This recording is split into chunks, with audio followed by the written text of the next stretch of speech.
Víctor, ¿cómo estás? Acá María Palitachi desde República Dominicana, disfrutando de este parquecito aquí enfrente de la biblioteca Pedro Mir de Santo Domingo.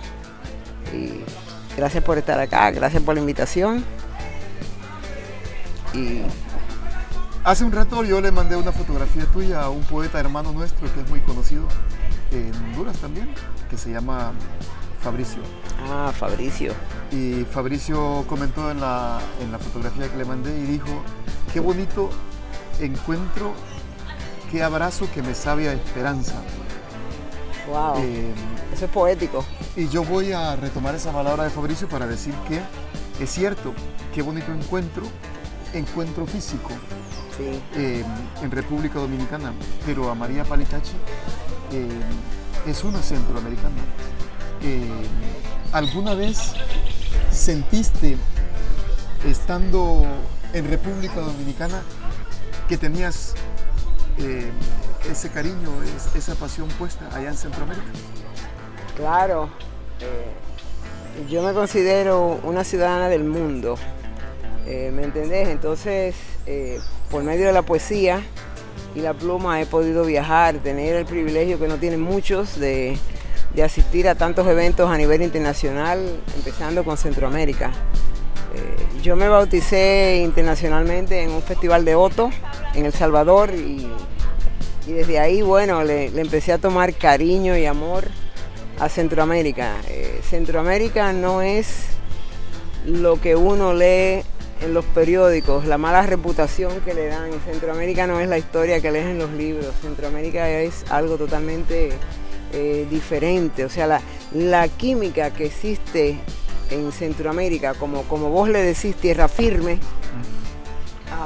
viene de esa comunicación que tienen ustedes, que se pueden pasar de un país a otro sin ningún tipo de... Simplemente te montas en un autobús o en el Tica Bus, como le dicen, que funciona por todo Centroamérica, y uno se va y se conecta. Entonces, la riqueza del ser humano, dónde habita, de dónde viene, de ese crecimiento, de esos conocimientos que uno va adquiriendo en el camino a diario de la vida, y tener el privilegio de poder llegar a otros países, principalmente Centroamérica, donde compartimos tantas cosas en común, principalmente el idioma, ¿verdad? La poesía que nos dejó el premio mayor de las rimas, como le dicen, ¿verdad? Y piensan que Centroamérica se quedó en la rima de Rubén y no es así.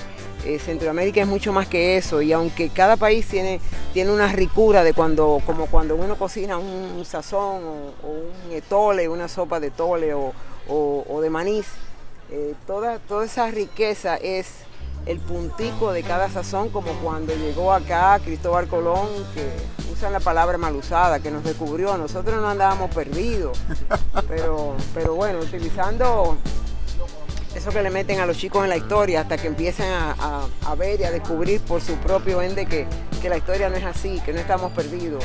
Sí, nos vendieron y nos cambiaron espejitos por oro, se llevaron el oro y nos dejaron con unos espejitos craqueados para que nos viéramos ahí pensando que esa es la vida, y no lo es, ¿de verdad? Entonces, ¿qué hace la riqueza de Centroamérica? Eso, que ustedes se mezclan los unos con los otros, y uno va recogiendo en la vida, igual que nosotros todos, vamos recogiendo en la vida, en ese camino lleno de piedras, pero también lleno de flores, de fragancias, lo que más nos conviene.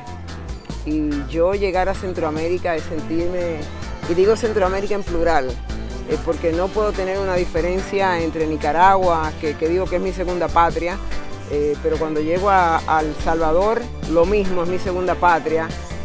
Tuve el honor también de estar en Honduras, en el Festival de los Confines el año pasado, y también siento que es mi patria, de verdad, porque tenemos esa riqueza que nos une a todos, y de ahí entonces se hermana y se une la literatura. ¿Qué sucede? Que por tan caro que sale publicar un libro a un escritor, y principalmente acá en este país, existe una cuestión que yo digo que tienen, es más, mira, la mejor poesía está engavetada, y los culpables son la gente de cultura, porque ellos deciden quién sube y quién no va. Y cuando empecé a visitar Centroamérica, que vi estos chicos, algunos con su poesía, su literatura, sus cuentos, escritos en hoja o haciendo estos panfleticos que hace Otto, es verdad, porque no tienen con qué publicar un libro completo, como dicen, el libro tiene que tener un lomo de media pulgada para que se pueda colocar en una biblioteca y se vea el nombre de afuera, el título, no, entonces vuelvo y repito, y lo he dicho aquí a varios funcionarios, ustedes son culpables de engavetar la poesía, o sea, todos estos eventos literarios que yo he asistido me han enriquecido total, porque donde quiera que uno llega, no solo los olores, la fragancia, como dice mi querido amigo Lorenzo por ahí en una entrevista, que busca el poeta, los olores después de la lluvia, los tonos grisáceos después que llueve, pero también el sol y también la luna, y eso es lo que nos enriquece. Entonces, no tener o no disponer de los recursos que sabemos que están ahí, para que estos chicos se puedan enriquecer, trayéndoles más literatura de otros países, llevándolos a ellos mismos, ayudándolos a publicar, para que se pueda diseminar por todo Centroamérica y Sudamérica, ¿verdad? Y por ende la ex madre patria, España, que nos hizo mucho daño, pero bueno, ahí vamos. Entonces, pues, ese es el asunto, ahí es que está la riqueza del meollo. Así que yo llegar a cualquier país es como que llegué a mi casa. Dijiste que eras una internacionalista, que te considerabas una poeta en el mundo, y yo puedo dar fe de eso. Donde sea que uno va, tu nombre, el nombre de María Palitachi está ahí, se menciona. Y es interesante porque en la diáspora uno espera encontrarse a la María Palitachi entonces, como te la quieren vender, con la poeta de traje, de gala, de espacios. Y cuando la ves te das cuenta que la María Palitachi es una poeta que encaja en cualquier espacio. ¿Cómo has logrado eso? Encajar en esos espacios, estar en esos espacios, escribir desde esos espacios y asumirte ahora con la palabra latinoamericana desde esos espacios. Bueno, mira, esa es una pregunta como múltiple. Lo principal en mí es mantener la humildad, porque si la persona no es humilde, ahí se cae todo. Y todo el que me conoce constantemente sabe que yo peleo la humildad. Esa es una. Cuando le sale a uno el niño malo, doblegarlo y esconderlo, guardarlo, ¿verdad? Irlo enseñando. Entonces, pues, llegar a cualquier parte es como que ahora mismo, bueno, yo antes recitaba quitándome los zapatos, yo tiraba la chancleta, hacía mi show porque me encanta como Cesarina Évora, que caducó de África, pues sentir la tierra. La gente dice, no ponga tu cartera en el piso, pero si de la tierra es que viene el dinero, ¿qué miedo le voy a tener? Esos son dichos que la gente dice así. Entonces, vuelvo y te repito, llegar a cualquier parte de Centroamérica es no solo, o sea, a mí, ¿qué me enriquece? Aparte de los olores, ¿verdad? Y los colores que veo, me enriquece las comidas, me enriquece el dialecto, el vocabulario que usa cada uno. Por ejemplo, aquí la palabra guagua es un autobús, México es camión.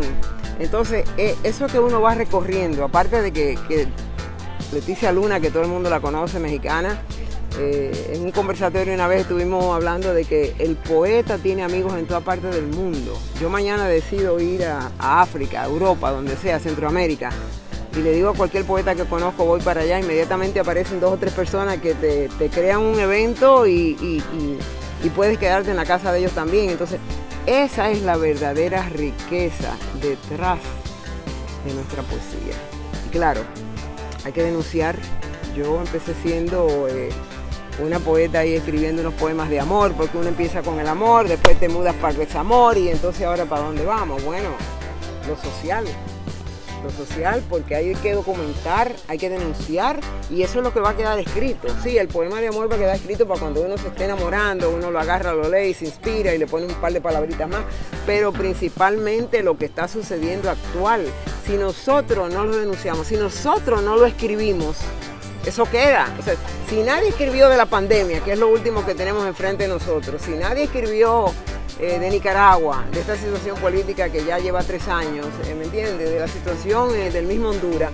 Si no se escribe, eso va a pasar como que no sucedió, porque nosotros, los que estamos aquí ahora, no que solo que sufrimos de tener una memoria colectiva, sino es que la memoria de todos nosotros es como hacen los espejos, no me sale la palabra, que la alteran, es verdad. Inclusive cuando estamos pensando en escribir, tienes esa emoción de escribir algo y el vocabulario es tan limitado que tú escribes una aproximación de lo que piensas escribir, de lo que quieres escribir, porque el vocabulario es limitado.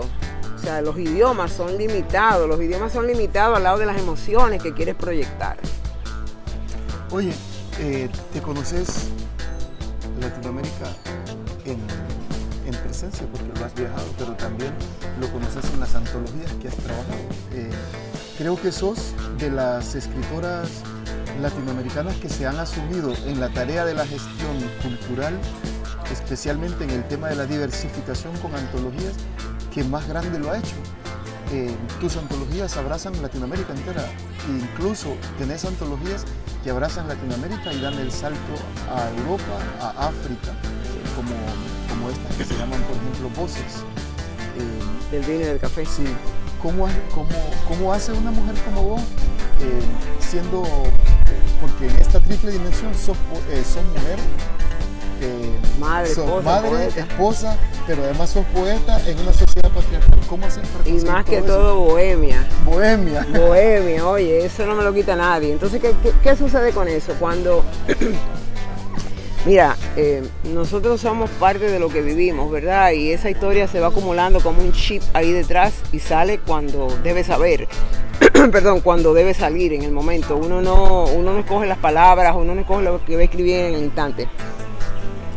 El primer festival, de poesía que yo asistí fue acá en un pueblo, hace 12 años. Yo soy una poeta nueva, lo que tengo son 12 años escribiendo. En ese festival vinieron varios chicos con hojitas sueltas. Yo llego allá con mi primera publicación en inglés, con 3 poemas traducidos para leerlos en español, y varios chicos vienen, casualmente uno que murió no hace mucho, y vienen con sus hojitas. Mira, tú me puedes ayudar, ¿dónde tú crees que yo puedo publicar esto? Y yo me digo, pero espérate, si yo también ando buscando quien me ayude, yo soy nueva en esto, y como que eso me marcó un poquito y se quedó ahí. Cuando empiezo a viajar a Centroamérica, El Salvador primero, habían varios chicos iguales con unas hojas sueltas que inclusive las vendían a $1. Estaban vendiendo para poder subsistir sus poemas a $1, $1, lo publicaban, le costaba 10 centavos hacer una copia y se ganaban 90 centavos. Bueno, eso está bien, también es una manera de proyectar, de entregar la literatura a otros, pero ¿qué pasa con eso? Se queda limitada, se queda ahí dentro de ese círculo. O sea, los que estamos aquí en poesía, que vamos a un evento, ya somos consagrados, entramos al acto, es como entrar a una iglesia, ya somos parte de, hay que traer al público de fuera. Entonces, ¿qué sucede? Que conectándote con lo que te decía ahorita de la poesía engavetada en muchas partes, unas por recursos económicos y otras porque quieren controlar, esto es poesía, esto no lo es. Así, eso es un poema, pero ¿dónde está la poesía de ese poema? O sea, ¿quién es quién para venir a decir este va y este no va? Para los gustos están los colores. Entonces, decido, porque veo esta necesidad en Centroamérica y entre nosotros, de la FIL de Guadalajara, que es una de las 3 ferias más grandes latinoamericanas. Iba a cumplir 30 años, eso fue 2016, cumplió 30 años. Y yo decidí hacer una antología. Primero pensé en un poeta de cada país, después, bueno, un poeta no es suficiente, pero de América Latina. Agarré los 19 países, dejando atrás Haití y ¿a quién? Porque son 21 países de América Latina, y a Brasil. Entonces, pues, agarro primero como un poeta, un poeta, 2 poetas, 3 poetas, no es una representación de ningún país. Y claro, la gente tiene que tener bien clara que una antología es el gusto especial del que antologa. Porque no, que dejaste afuera fulano, que no, o sea, la gente habla por ahí, otro por aquí. yo voy a enseñar cómo es que se hace una antología. No, o sea, tenlo claro. Entonces, al ver esa necesidad, pues cogí entre 3 y 5 poetas de cada país. ¿Qué pasa? Que cómo íbamos a sacar esto al aire, yo busqué de cada país de eso lo que le dicen una vaca sagrada, un poeta consagrado. Y nadie sabía como lo que yo estaba haciendo, entonces vamos a poner un poeta consagrado, como es Gioconda Belli en Nicaragua, ponerla al lado de un poeta emergente de Nicaragua, pero recién publicado, o sea, publicado. Ahí todo el que está en esa antología tiene mínimo un libro publicado. Entonces, poner a Gioconda aquí arriba con un poeta emergente de Nicaragua, en este caso fue Edgar, y 2 o 3 poetas en el medio de larga trayectoria. Eso nadie lo había logrado, o sea, juntar los estilos consagrados con los emergentes. No, los consagrados no tienen problemas, sus editoriales los publican, nos invitan a todos lugares, van VIP, como la canción esa, un VIP, ¿verdad? Entonces, así surgió eso, por la necesidad. Resulta que hago el primer tomo, habían tantos poetas, no voy a decir que habían quedado, sino que estaban puestos a un lado, porque si no ese tomo iba a ser como de algunas 600 páginas. Y me di cuenta que virando la página, o sea, empezando los países en orden, que tenía otro sinnúmero, digo, pero wow, terminé la primera, en el segundo tomo ya la mitad estaba hecha sin darme cuenta de lo que fuimos moviendo.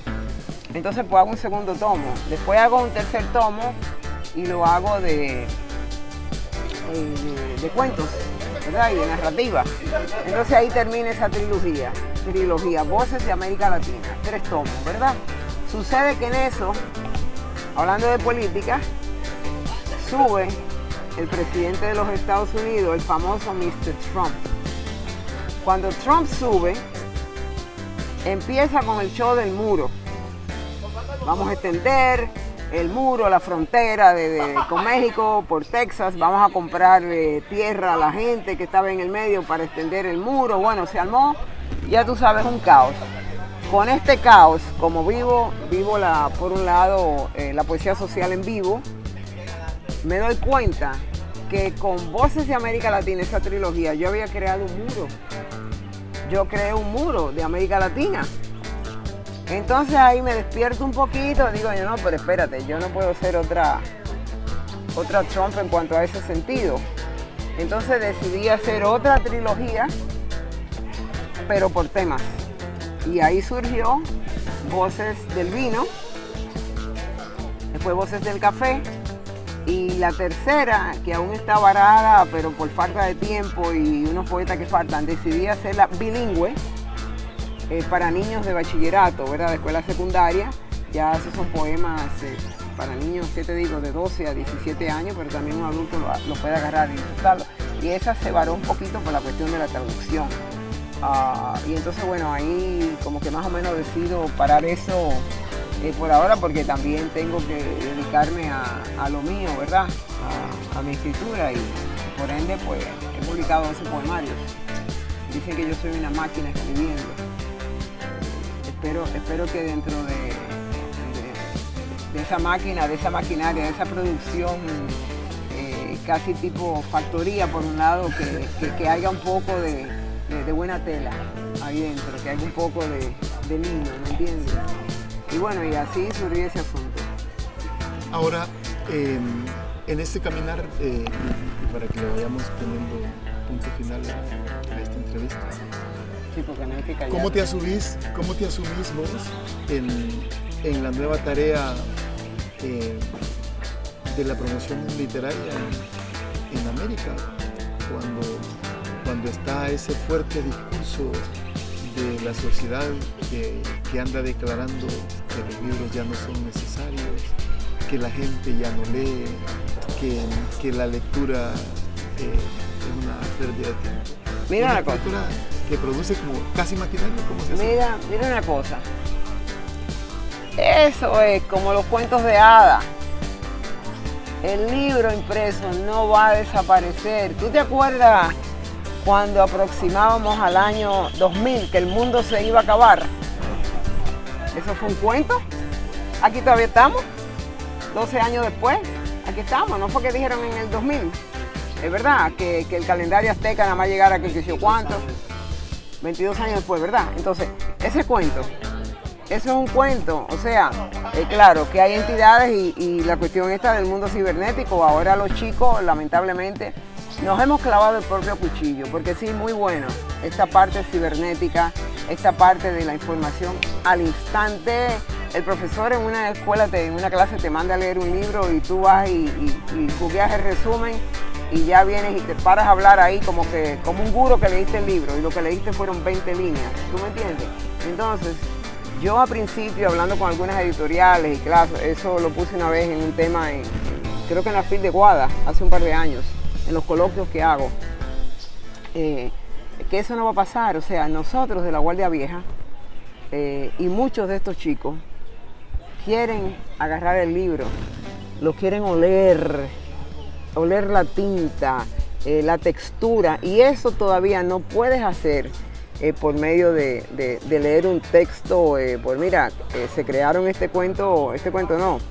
se crearon esto que puedes leer los libros en línea, que inclusive puedes usar marcadores para marcar ahí, marcar la página por donde va, pero ¿qué va? Nada le asimila al libro, cargarlo tú. ¿Cuándo América Latina, utilizando de nuevo la frase en tierra firme, cuando te ves por ahí? Bueno, a mí me han hecho varias invitaciones últimamente, pero cuando llegó la pandemia yo decidí quedarme acá en República Dominicana y acá llevo 2 años y medio conociendo mi país, que no lo conocía, que es tan lindo, tanto que aportar. Y he decidido, bueno, a lo mejor el año que viene. Este año dije que en mayo iba a empezar, pero todavía parece que me queda más tiempo acá todavía. Creé este movimiento de Poesía en Movimiento, donde ando en mi jeep, me paro en las esquinas, le leo a 2 o 3 que encuentre por donde quiera, me paro, quieren un poema, y a veces voy manejando y tú ves la gente, los labios van leyendo Poesía en Movimiento. A veces me vocean, léeme un poema, regáleme un libro. Oye, qué lindo eso, que la gente está pensando en un libro, en un poema. Entonces pues me paro donde quiera, donde se me antoje, y le leo a 3, a 5, a 2, a 1. Y tengo unos chicos ahí en la playa que eran macheteros pequeños, niños que ahora estaban de vacaciones y empezaron a vender cocos de agua, y cuando me los encuentro 3 o 4, uno no podía ni con el machete y el otro cargando 4 o 5 cocos, y le digo, oye, ¿ya terminaron las clases? Sí. Digo, pues mire, cada vez que ustedes pasen por aquí, los voy a torturar leyéndole un poema. Y busco poesía a su nivel, después le hago un par de preguntitas. Después que esos niños han tenido 2 o 3 días, vienen de nuevo y me vocean de lejos, doña, y el poema, no va a leer. O sea, coño, se acostumbraron a alguien que le está poniendo atención, a alguien que le está leyendo algo, y están preguntando. A veces simplemente te dicen, cuando tú le preguntas qué te gustó, te dicen una palabrita simple o lo que sea. Pero por ahí va el asunto, ¿me entiendes? Porque vuelvo y te repito, los consagrados que vamos ya estamos, hay que comprar, buscar a la gente de la calle. Me gustó mucho la iniciativa de Otoniel, creo que fue 2011 que estuve por allá, donde él, bueno, y todos han copiado, todos llevan a los escritores a las escuelas, ¿verdad? Porque él dice, si compramos un niño, un estudiante que viene donde nosotros y empieza a leer, empieza a escribir, ese es uno menos con un arma en la calle, ese es uno menos violento. Mira, aquí en San Cristóbal, que es un pueblo que queda como a media hora de acá, hay un grupo que crearon hace unos años atrás de 101 poetas. Y esos niños de los 5 o 6 años en una casita ahí van todos los sábados, le daban material copiado para que leyeran, ayudarlos a analizar. Oye, esos niños hoy están aquí dentro de las universidades algunos, pues ya crecieron y wow, en 20, 30 años van a decir, pero ¿y cómo es posible que ese pueblo, San Cristóbal, ha producido tantos poetas? Ah, pero es lo que le vienen haciendo desde hace rato. Y de eso se trata, de sembrar. Que vos sigas sembrando. en Centroamérica vamos a seguir cosechando todo lo que haces por la poesía centroamericana. Gracias por ser parte en este espacio. Buena cosecha. Gracias y bueno, aquí estamos y continuaremos. Yo quiero hacer mochilera, hace mucho que estoy pensando, pero llegó la pandemia y me paró. Quiero hacer un recorrido mochilera por México y Centroamérica de nuevo, con otros ojos, o sea, rentar un lugar y quedarme 2 semanas en un lugar, 3 semanas, hasta que me toque pararme de ahí y en realidad ver qué es lo que mueve eso, qué mueve las personas allí. No sé si recuerdas a este poeta Huidobro, el ecuatoriano. Claro. Este poeta muy interesante, él se salía de su casa en Guayaquil y se montaba en un autobús y se desaparecía por 3 y 4 días. Iba a los pueblos, a los montes a leerle al campesino. Oye, qué cosa tan linda esa, ¿no? Así que nos vemos por allá.